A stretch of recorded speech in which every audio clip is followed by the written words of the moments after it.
Pizza is a staple for most college students, but I often wonder how many can actually make it on their own.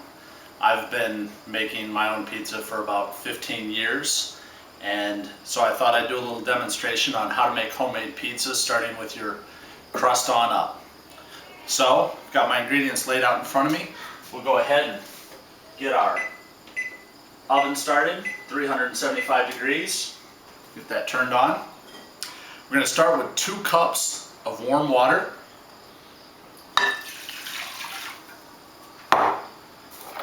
2 teaspoons of yeast. I prefer the Red Star active dry yeast. Sprinkle that in. 1/4 cup of sugar. Going to whisk all of that together.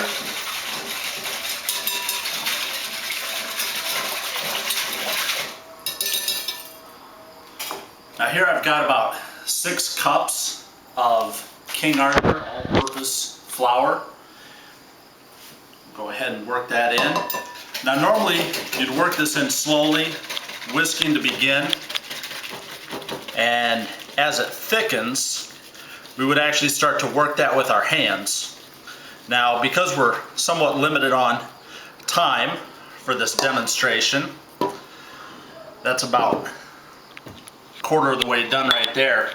I've actually gone ahead and made a loaf. This is about the consistency that you want your dough after you've worked it all over. You don't want it to be too tacky. You don't want it to be too wet or too dry, but this is about the right consistency right here. So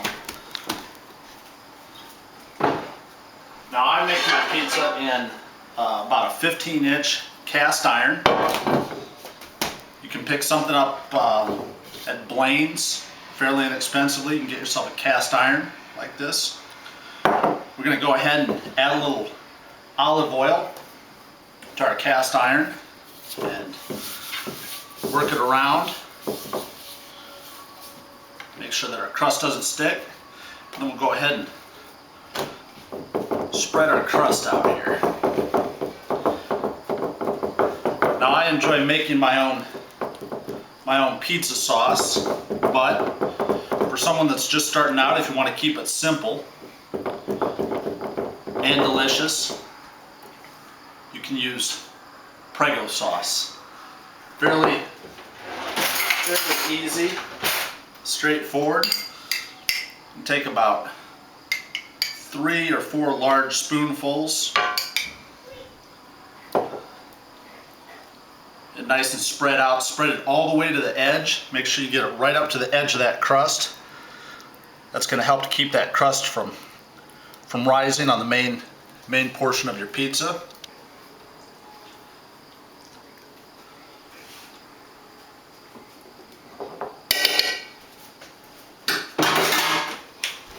Go ahead and add roughly 1/4 teaspoon of oregano.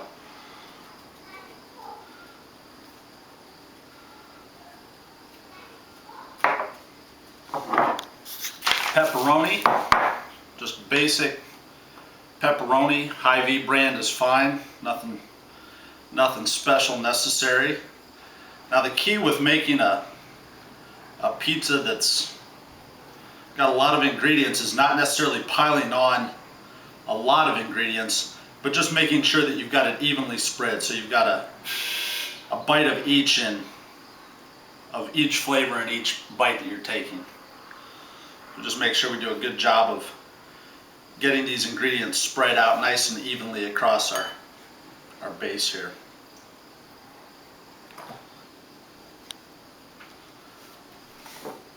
Next we'll put on some Old Folks Italian sausage.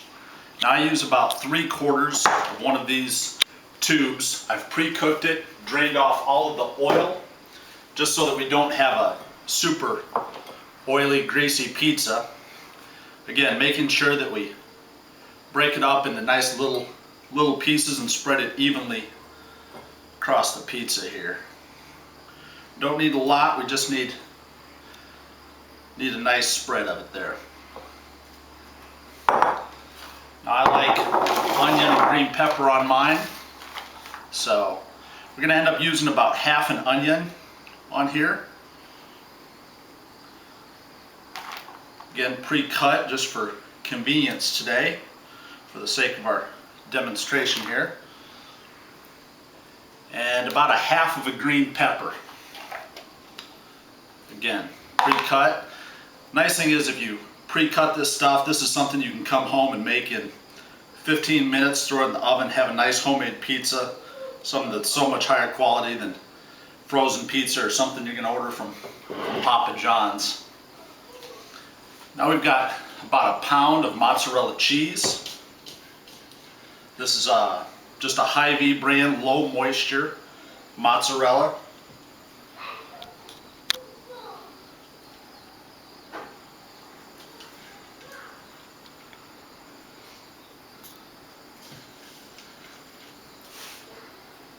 Just spread nice and even here. I personally like a lot of cheese on my pizza, so this might be a little bit more than some people like, but suits my taste. You can play around with this a little bit and make it your own. I'm going to top it off with a little Kraft Parmesan.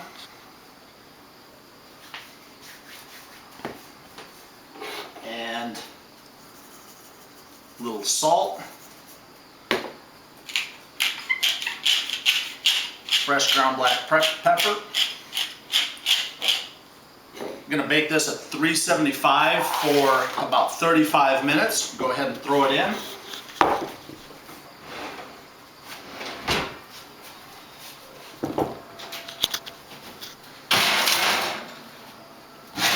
And after about 35 minutes, you should come out with something looking about like that. Nice brown crust. Again, ovens are going to vary a little bit, so 375, 35 minutes is kind of a rough estimate, but again, you kind of play around with it, so. And there it is. Again, easy homemade pizza, 2 cups of water, a couple teaspoons of yeast, 1/4 cup of sugar, roughly 6 cups of flour, and whatever toppings you want.